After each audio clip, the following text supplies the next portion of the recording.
नमस्कार, स्वागत है आपका बिहार समाचार में। बिहार की राजनीति में प्रशांत किशोर की एंट्री। इस अभियान की शुरुआत कर राज्य में करेंगे बड़ा खेला। वहीं नई धारा की राजनीति पर आगे बढ़े तेजस्वी, परशुराम जयंती में होंगे शामिल। चिराग को अच्छे लगने लगे नीतीश, बोले मेरी कोई निजी दुश्मनी नहीं। और मौसम ने ली करवट, 72 घंटे के लिए येलो अलर्ट जारी। तो अब तक की सभी बड़ी खबरों पर बात करने से पहले आपसे छोटी सी अनुरोध है कि कृपया वीडियो को एक लाइक अवश्य कर दीजिएगा, क्योंकि आपका एक लाइक करना ही हमारे मेहनत का फल होता है। तो शुरुआत करते हैं आज की पहली और बड़ी खबर से।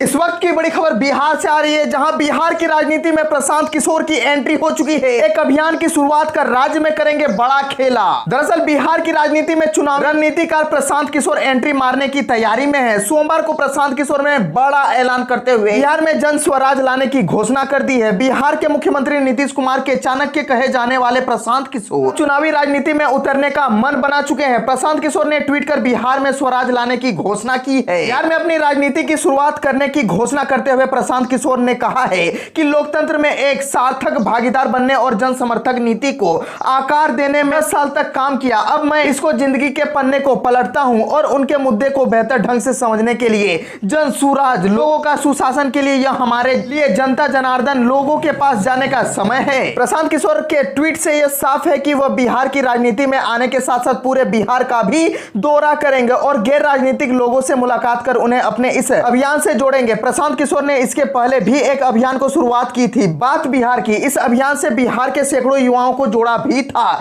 लेकिन कोरोना और अन्य सियासी कारणों से इस अभियान को प्रशांत किशोर अपने बीच में ही छोड़ दिया था। अब पीके एक बार फिर से बिहार के लोगों का मन टटोलने और इन्हें अपने इस अभियान से जोड़ने की घोषणा कर दी है। प्रशांत किशोर को मुख्यमंत्री नीतीश कुमार ने भले ही बिहार लाया हो और अपना चुनावी रणनीतिकार बनाया हो, लेकिन प्रशांत किशोर उनके सुशासन पर सवाल भी उठाकर नजर आते हैं। पिछली बार प्रशांत किशोर जब पटना आए थे तब उन्होंने एक प्रेस कॉन्फ्रेंस किया था और उसमें नीतीश सरकार के कई कमियों को गिनाया था, जिस पर खूब सियासत भी हुई थी। ऐसे में प्रशांत किशोर एक बार फिर पटना पहुंचते हैं और राजनीति में उतरने का ऐलान कर दिया है। माना जा रहा है कि प्रशांत किशोर एक बार फिर से बिहार सरकार की कमियों को उजागर कर जनता के बीच में जाने का मन बना लिया है। तो बात कर लेते हैं बिहार के मौसम की। तो मौसम ने ली है करवट, 72 घंटे के लिए येलो अलर्ट जारी कर दी गई है। बिहार में गर्मी का पारा इतना बढ़ गया है कि लोग अपने घरों से बाहर निकलने नहीं चाह रहे हैं। अब बिहार का मौसम में काफी तेजी से बदलाव देखा जा रहा है। कई राज्य में बादल और कहीं बारिश हो रही है। उमस और तेज धूप के बेहाल लोगों और खासकर छोटे बच्चों के काफी राहत मिली है। मौसम विभाग ने बिहार में 72 घंटे के लिए येलो अलर्ट जारी कर दिया है। विभाग ने कई इलाकों में आंधी गरज के साथ बारिश की भी संभावना जताई है। गोपालगंज, सिवान, वैशाली, सारण को छोड़कर उत्तर बिहार के अधिकतर जिलों के लिए यह अलर्ट जारी किया गया है। माना जा रहा है कि उत्तर बिहार में आंधी के साथ बारिश हो सकता है।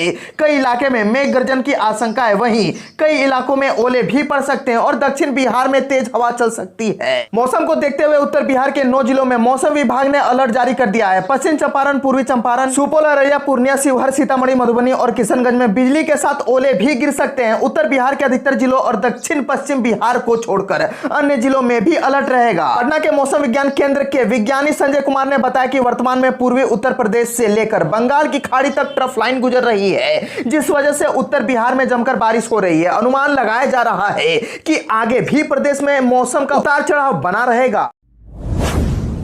नई धारा की राजनीति पर आगे बढ़े तेजस्वी, परशुराम जयंती में होंगे शामिल। नेता प्रतिपक्ष तेजस्वी यादव बदलाव की राजनीति के साथ आगे बढ़ रहे हैं। तेजस्वी यादव बिहार में आरजेडी के लिए नई धारा की राजनीति राह तय करना चाहते हैं। यही वजह है कि उन्होंने A to Z का फॉर्मूला दिया था। बोचाहा विधानसभा उपचुनाव के बाद यह मिथक भी टूट गया कि भूमिहार जाति के वोटर आरजेडी के साथ नहीं जा सकते। आरजेडी के लिए भूमिहार वोट बैंक को लेकर तेजस्वी का यह लिटमस टेस्ट था और अब तेजस्वी भी इसके साथ आगे मजबूती दिखाना चाहते हैं।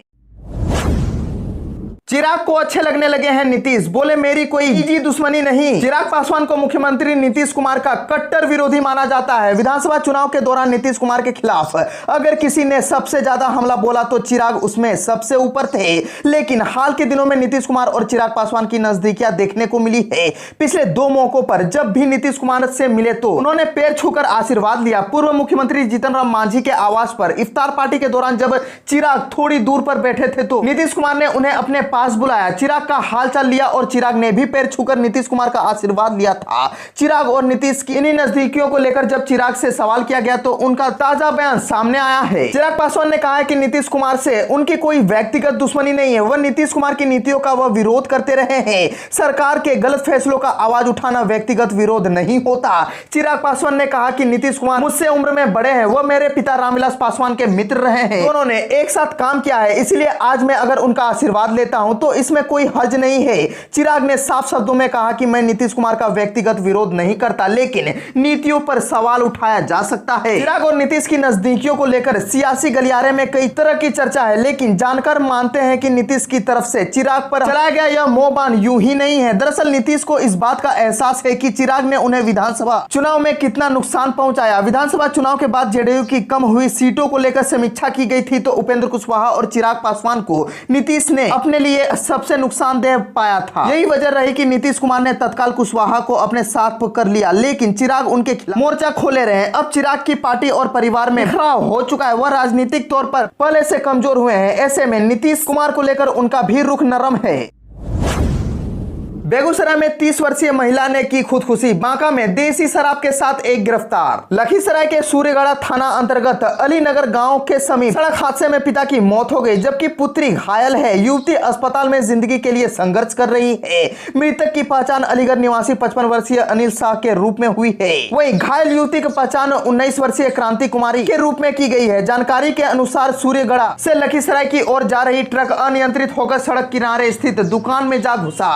घटना के बाद मौके पर चीख पुकार मच गई। आनंद फानंद में स्थानीय लोगों द्वारा घायल युवती को इलाज के लिए प्राथमिकी स्वास्थ्य केंद्र सूर्यगढ़ा में भर्ती कराया गया, जहां डॉक्टरों ने स्थिति नाजुक देखते हुए प्राथमिक उपचार के बाद बेहतर इलाज के लिए पटना रेफर कर दिया। भागलपुर में डीबीए के अध्यक्ष पद पर अधिवक्ता जयकिरण गुप्ता ने जीत दर्ज की। उन्होंने अपने निकटतम प्रतिद्वंदी दिनेश मिश्रा को 20 मतों से हराया।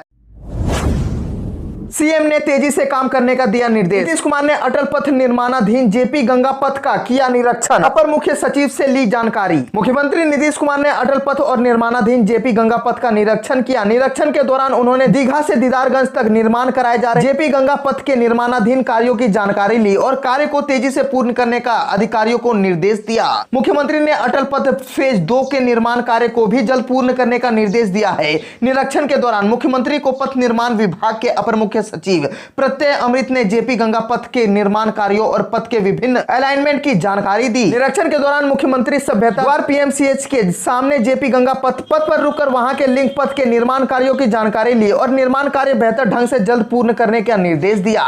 उन्होंने कहा कि जेपी गंगा पथ के विभिन्न अलाइनमेंट में माध्यम से अशोक राजपथ से जुड़ने से शहर से भी लोगों का आवागमन आसान होगा। मुख्यमंत्री ने दीघा के पास रुककर अटल पथ और जेपी सेतु से जेपी गंगा पथ के कनेक्टिविटी की भी जानकारी ली और इसे बेहतर प्रारूप में निर्माण कार्य पूर्ण करने का निर्देश दिया। उन्होंने कहा कि इन पथों का जेपी गंगा पथ से जुड़ने से कई रूटों को लोगों के लिए आवागमन और सुगम होगा। पटना से बाहर आने जाने वाले लोगों का भी संपर्क और सुलभ हो जाएगा।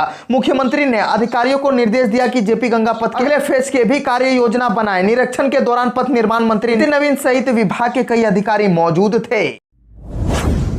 भोजपुरी स्टार खेसारी लाल यादव को मिल रही धमकी, सीएम नीतीश से लगाई गुहार। भोजपुरी स्टार खेसारी लाल यादव हर दिन सुर्खियों में बने रहते हैं, कभी अपनी इंडस्ट्री के दूसरे सिंगर और एक्टर के साथ विवाद को लेकर तो कभी अन्य कारणों से। इस बार खेसारी लाल यादव धमकी मिलने के कारण चर्चा में हैं। दरअसल भोजपुरी स्टार खेसारी लाल यादव को धमकियां मिल रही है। खेसारी लाल यादव ने धमकी मिलने के बाद बिहार के मुख्यमंत्री नीतीश कुमार से गुहार लगाई है कि मेरी बीवी और बेटी को रेप की धमकी दी जा रही है। खेसारी लाल यादव के मुताबिक उन्हें एक यूट्यूब ब्लॉगर की तरफ से धमकियां मिल रही है। बघोल खेसारी जैसे शख्स ने उन्हें धमकी दी है। वह न केवल गाली दे रहा है बल्कि मेरी बीवी और बेटी के साथ रेप की भी बात कह रहा है। खेसारी लाल यादव ने अपने फेसबुक अकाउंट पर इसे यूट्यूब ब्लॉगर का वीडियो शेयर करते हुए लंबा चौड़ा पोस्ट लिखा है। खेसारी ने लिखा है कि बिहार में मुख्यमंत्री नीतीश जी एवं राज्य के पुलिस से निवेदन है कि इस मानसिक विक्षिप्त और जहरीले इंसान पर एक्शन ले। ये न सिर्फ मुझे गाली दे रहा है बल्कि मेरे बीवी और बेटी के साथ दुष्कर्म करने की धमकी भी दे रहा है।